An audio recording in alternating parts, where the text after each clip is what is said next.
At midnight, my phone buzzed with a notification. It was a money transfer from my brother Nathan, just $1, with a message that said, "Don't spend it tomorrow." I laughed, thinking he was being weird again. But by the next morning, my entire bank account was frozen, and his name appeared next to $1 million transfer I didn't make. The police were at my door, asking questions I couldn't answer. That's when I realized this wasn't a joke. It was a warning.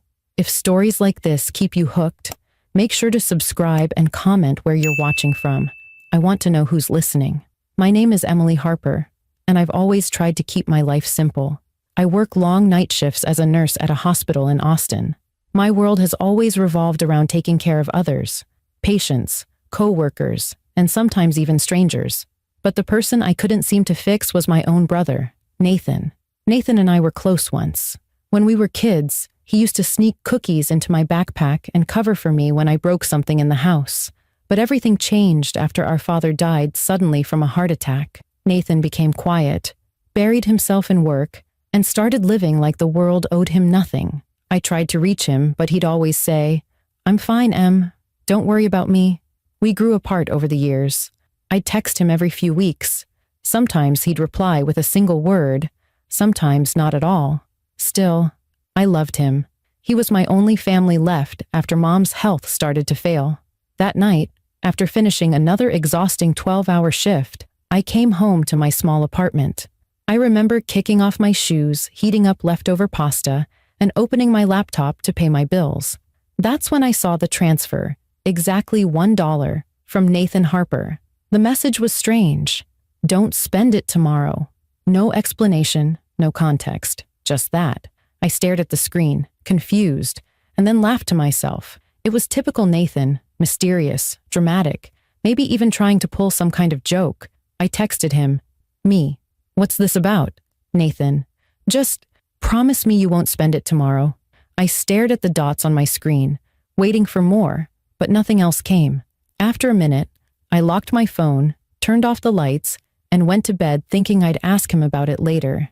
But sleep didn't come easy that night. Something about that message kept replaying in my mind. It wasn't the words themselves. It was the tone. Nathan wasn't someone who sent random messages for fun. There was always meaning behind what he did. Still, I brushed it off, convincing myself that he was just being eccentric again. I had bills to pay, a morning shift coming up, and no patience for my brother's cryptic habits. Before I closed my eyes, I whispered a quick prayer for him, hoping he was okay, wherever he was. I had no idea that message was the last normal moment of my life. By the time the sun rose, everything I knew about my brother and about myself was about to change forever. The next morning started like any other. The sun filtered weakly through my blinds. The air smelled faintly of coffee from the neighbors upstairs, and I felt the usual weight of exhaustion from the night shift. I threw on my jacket, grabbed my wallet, and stopped by the cafe across the street. It was supposed to be a normal day, but when I tapped my card to pay for coffee, the cashier frowned. "It says declined," she said, holding the machine out like I'd done something wrong. I blinked, confused. "That can't be right. Can you try again?" She did, and the same message flashed. "Payment failed." My stomach tightened. I opened my banking app, expecting maybe a technical glitch, but what I saw made my hands go cold.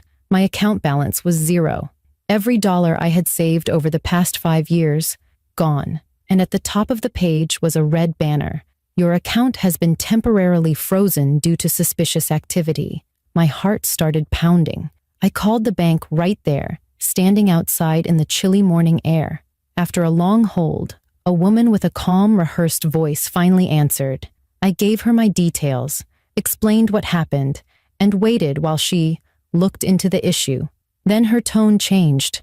It became cautious, professional, but uneasy. "Ms. Harper," she said, "we've detected a large incoming transfer, just over $1 million, from an account connected to your brother, Nathan Harper." The world around me blurred. "That's impossible," I said. "My brother doesn't have that kind of money." The woman hesitated. "Ma'am, do you have any knowledge of this transaction?" I shook my head, even though she couldn't see me. "No, none." What does this mean? She replied, "Until this is cleared, your account will remain frozen. I recommend you cooperate with the authorities if they reach out." That last part sent a chill down my spine. Authorities? I hung up and immediately tried to call Nathan, but his phone went straight to voicemail. I texted him again. "What did you do?" "The bank froze my account." No response. I tried again and again. Nothing. By afternoon, the fears started turning into panic. I called his workplace, a tech company in Dallas, but the line transferred to someone in HR who said, "Nathan Harper is on indefinite leave." I asked when that happened, and she said quietly, "Yesterday afternoon." My throat went dry. I barely knew what to say before she hung up, sounding nervous herself. An hour later, a knock came at my door. 2 people stood there. 1 man, 1 woman, both wearing plain suits and badges. "Ms. Harper," the man said, "we're with the Financial Crimes Division. We'd like to ask you some questions." My knees almost gave out. They walked in, their presence heavy, their expressions unreadable. They asked about Nathan, our relationship, his recent behavior, whether I'd received any unusual payments.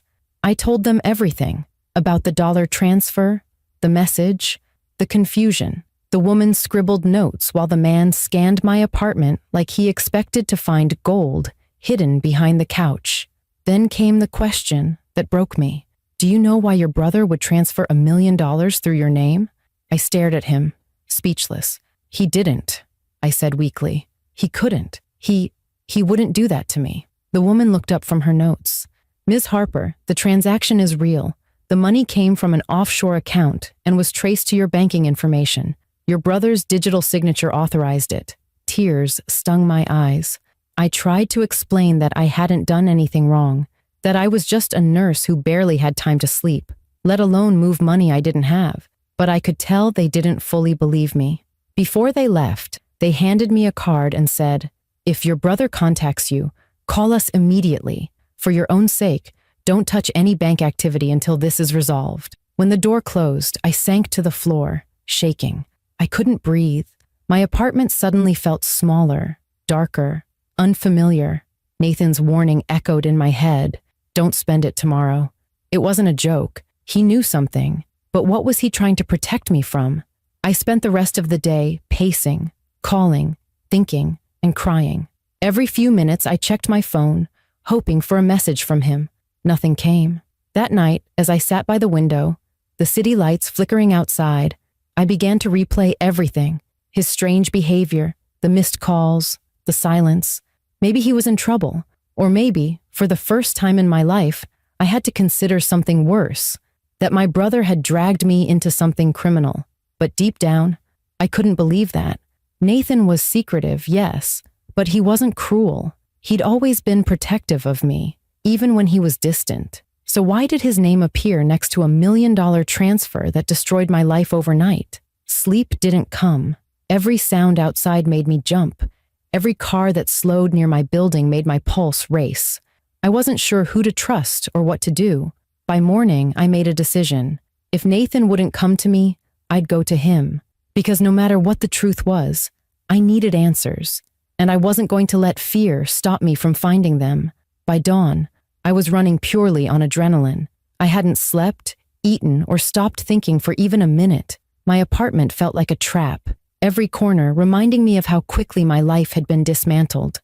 The one thing I knew for certain was that Nathan wouldn't disappear without a reason. I grabbed my car keys, threw a few essentials into a backpack, and began the 3-hour drive to Dallas.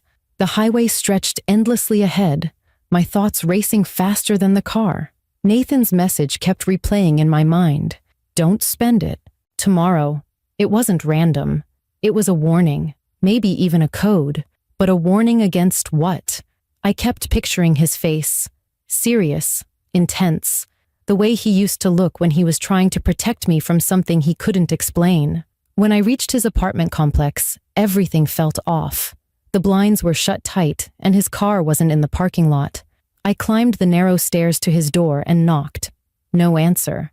I tried the handle. It was unlocked. My heart pounded as I stepped inside. The place was a mess. Drawers open, papers scattered across the floor, A chair knocked over near his desk. It looked like someone had searched the apartment, or like Nathan had left in a hurry. I called out softly, "Nathan? It's me." Only silence answered. Then I noticed his laptop missing from the desk, but a small flash drive taped underneath it. Written in his handwriting were 3 words, "If anything happens." My stomach turned. I pulled the tape off, grabbed the flash drive, and sat down on the couch with my laptop. My hands trembled as I plugged it in. A single folder appeared. Inside was a video file and several encrypted documents I couldn't open. I clicked on the video. It began with shaky footage. Nathan, sitting in front of his camera, his face pale, eyes tired, as if he hadn't slept in days. The timestamp showed it was recorded 2 nights ago. He said quietly, "If you're watching this, things have gone wrong. I found something at work, something I wasn't supposed to see. They're using donation systems to move dirty money, hiding it under charity accounts. I traced part of it, and when I did, they noticed. They're monitoring my activity now. I had to make a move fast." I leaned closer, my heart thudding. The $1 transfer wasn't random. I needed to flag your account in the system to protect it. The next phase of their transfer involved your name, and this way I could lock it down before they used it. The $1 million transaction wasn't from me. It was them, testing to see if you were part of it. Now they think you are. You can't trust anyone, not even the bank. Don't use your cards, don't log in, don't spend that $1. If you do, they'll trace you. They already know where I live, and they'll come for you next." He paused, his voice breaking slightly. "I'm sorry. I didn't want this to touch you, but I couldn't stop them without proof. If you find this, contact someone named Cole Ramirez. He's the only one I trust. He's with the Financial Crimes Division, but not part of their circle. Tell him you're my sister. He'll know what to do." The video ended. For a moment, I just sat there, frozen. My brother wasn't a criminal. He was a whistleblower. He'd been trying to stop something far bigger than either of us. But now, he was gone, and I was left standing in the middle of the mess he tried to protect me from. I opened my phone and searched for Cole Ramirez. There were several results, but one matched the description: a federal agent in the same division that had questioned me. I called the listed number, half expecting no one to answer. After 2 rings, a deep voice said, "Agent Ramirez speaking." "Agent Ramirez," I said, trying to steady my voice. "My name is Emily Harper. Nathan Harper is my brother. He told me to contact you." There was a pause, then the sound of him typing rapidly. "Where are you right now, Miss Harper?" "In my brother's apartment." "Stay there," he said quickly. "Don't touch anything else. I'm sending a team. And Emily, don't talk to anyone from the bank until I arrive." The line went dead. My pulse raced. I stood up and glanced around the room again, every creak of the floor making me jump. Part of me wanted to grab my bag and run, but the other part knew that if Nathan trusted this man, I had to as well. I took a deep breath and sat down, holding the flash drive tightly, like it was the only anchor in the storm. Minutes turned into hours. Every noise outside made me tense. Finally, I heard a car pull up and footsteps on the stairs. A knock at the door. When I opened it, a tall man in a dark jacket stood there, badge visible, eyes steady. "Emily?" he asked. I nodded. "I'm Cole Ramirez. Let's talk." We sat at Nathan's table while I replayed the video for him. He listened carefully, his face unreadable. When it ended, he exhaled slowly. "Your brother was right," he said. "There's a ring operating inside the banking system, and if he's gone dark, it means they know he found their trail." I swallowed hard. "Can you help him?" "I can try," he said. "But first we need to decrypt these files. They might be what he risked everything for." That night, for the first time in days, I felt a faint glimmer of direction, hope even. The fear was still there, but now it had a purpose. Nathan wasn't lost. He'd left me a path to follow. I just had to be brave enough to take it. Agent Ramirez worked through the night. His laptop glowed faintly in Nathan's dim apartment, casting long shadows across the walls. I sat across from him, barely moving. My nerves stretched so tight I could hear my own heartbeat. Every few minutes, the soft click of his keyboard broke the silence. The flash drive contained several encrypted folders, each one locked with a complex code. Nathan had always been brilliant with computers, but seeing how deeply he'd buried these files made me realize how serious the situation was. Hours passed before Ramirez finally leaned back, rubbing his eyes. "He used a layered encryption system," he said quietly. "Smart move. It's designed to open only if the right sequence is entered. Your brother didn't want anyone but someone he trusted to see this." He paused, glancing at me. "Do you know any phrase or code that might mean something to him?" My mind scrambled for an answer. "He used to say something when we were kids," I murmured. "When Dad would travel, he'd tell me, 'Stay brave, Em. The light always wins.' Maybe try that?" Ramirez typed it in. The system processed for a few seconds, then clicked open. Inside were detailed spreadsheets, communication logs, and financial transfers from charity foundations to offshore accounts. I couldn't believe what I was seeing. Millions of dollars disguised as humanitarian aid were being rerouted into private shell companies. "This is huge," Ramirez whispered, his expression darkening. He wasn't lying. Your brother stumbled onto one of the largest laundering operations tied to a corporate banking network. I leaned closer. "So that's why they used my name?" He nodded. "You were the perfect cover. Clean record, steady income, no suspicion. They used a family connection to disguise the flow of money. Nathan tried to block it by inserting that $1 transaction as a signature flag. When the system detected an unexpected link, it froze your account before their full transfer could go through. He saved you." The truth hit me like a wave. My brother hadn't betrayed me. He'd sacrificed everything to protect me. Before I could process the relief, Ramirez's phone buzzed. He glanced at it, and his face hardened. "We need to go. Now."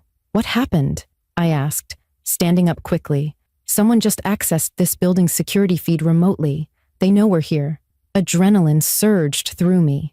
Ramirez shut down the laptop, yanked the flash drive out, and motioned for me to follow. We hurried down the stairs, out the back exit, and into his car. As we sped through the empty streets, my phone began to vibrate. It was a hidden number.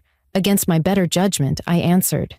"Emily," a voice said, familiar, trembling, but alive. "Nathan. Nathan! Oh my God, where are you?"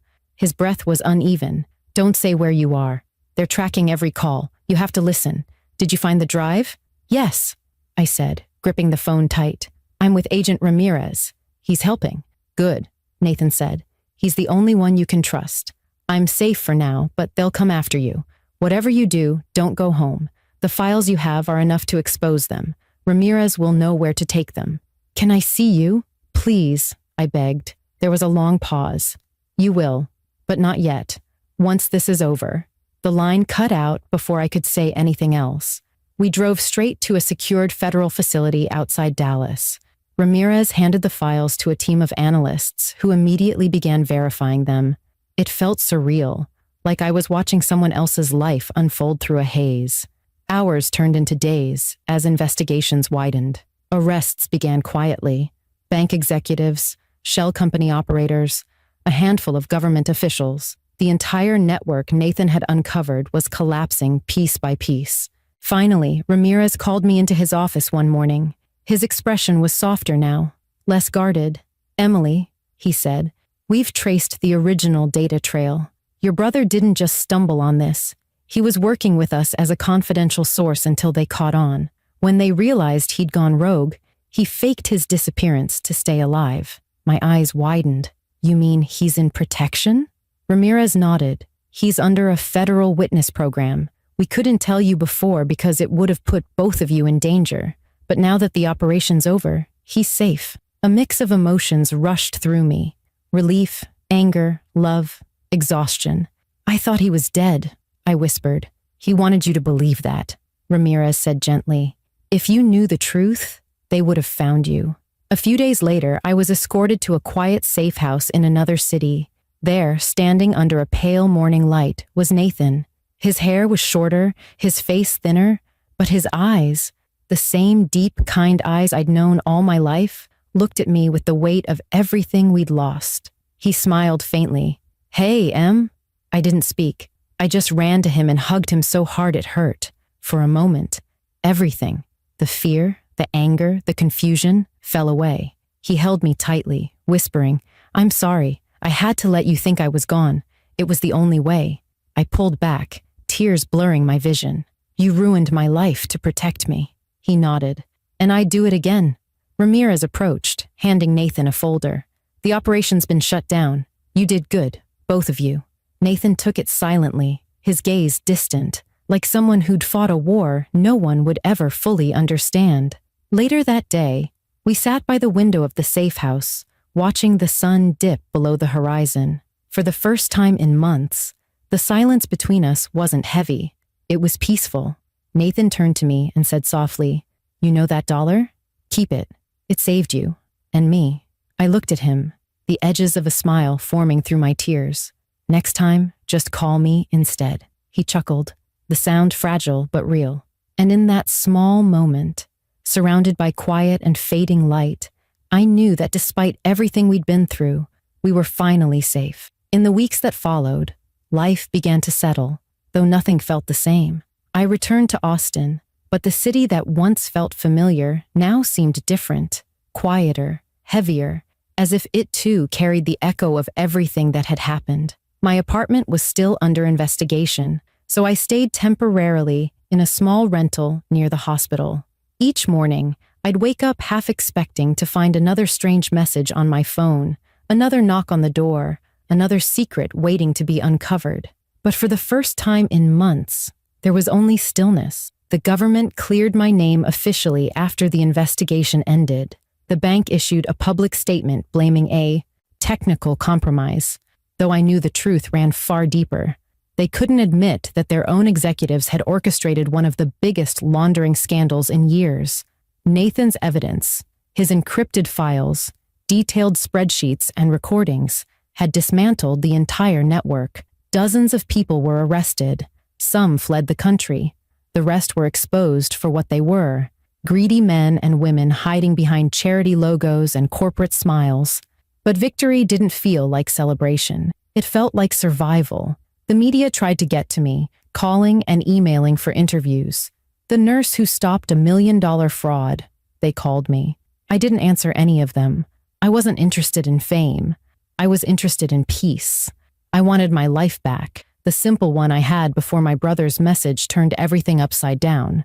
Nathan was still under federal protection. I could only talk to him occasionally through secure lines.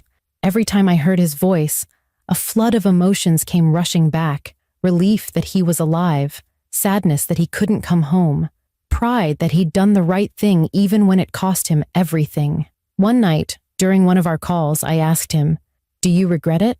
He was quiet for a long moment. Then he said, "No, I'd do it again, but I do wish I'd told you sooner. I didn't want you to live in fear because of me."